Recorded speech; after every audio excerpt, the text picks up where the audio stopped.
Salary के पैसे save हो जाते हैं पर कैशबैक, रिफंड और गिफ्ट के पैसे पता ही नहीं चलता कहाँ जाते हैं। इसका रीजन है mental accounting bias. Welcome to the next episode of mind over money, एक फन सीरीज जहां हम एक्सप्लोर करेंगे वो छुपी हुई माइंड ट्रिक्स जो आपके स्पेंडिंग और इन्वेस्टमेंट डिसीजंस को इन्फ्लुएंस करती है।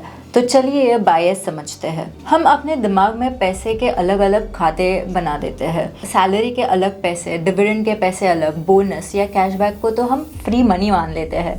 पर सच सिंपल है, पैसे का कलर या लेबल नहीं होता है। पैसे की कोई कैटेगरी होती नहीं है। सोचो, अगर फ्लिपकार्ट से 2000 का कैशबैक मिला, हम सोचते हैं कि फ्री का पैसा है, कुछ ऑर्डर कर लेते हैं। लेकिन अगर वही 2000 डायरेक्ट बैंक बैलेंस से विड्रॉ करने हो तो 2 बार सोचते हैं। बस फर्क क्या है? लेबल का। लेबल चेंज हुआ तो बिहेवियर चेंज हुआ। जब हम लेबल पे डिसीजन लेते हैं, लॉजिक नहीं, इमोशन काम करता है। अब इन्वेस्टिंग में भी सेम होता है। मंथली 5000 का SIP लगाना मुश्किल लगता है क्योंकि कमिटमेंट फील होती है, पर जब 60,000 का बोनस मिलता है तो बिना ज़्यादा सोचे स्टॉक या म्यूचुअल फंड खरीद लेते हैं। क्यों?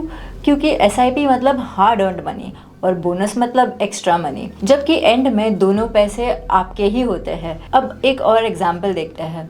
डिविडेंड लेना सेफ लगता है पर शेयर्स बेचना रिस्की क्यों लगता है? यही मेंटल अकाउंटिंग का रियल गेम स्टार्ट होता है। हम दिमाग में 2 अलग अलग बॉक्सेस बना देते हैं, इनकम का बॉक्स और कैपिटल का बॉक्स।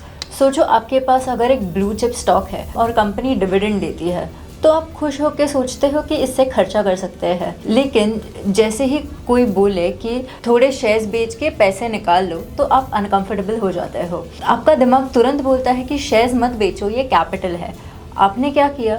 डिविडेंड को इनकम मान लिया और शेयर्स को अनटचेबल कैपिटल। इससे इमोशनल सेटिस्फैक्शन जरूर मिलती है कि इनकम आ रही है और कैपिटल सेफ है, पर सोचने वाली बात ये है कि अगर पैसे सेम ही है तो सिर्फ लेबल चेंज होने से हमारे डिसीजंस क्यों बदल जाते हैं? कमेंट्स में जरूर बताएं कि आपके साथ भी ऐसा होता है क्या। Thank you.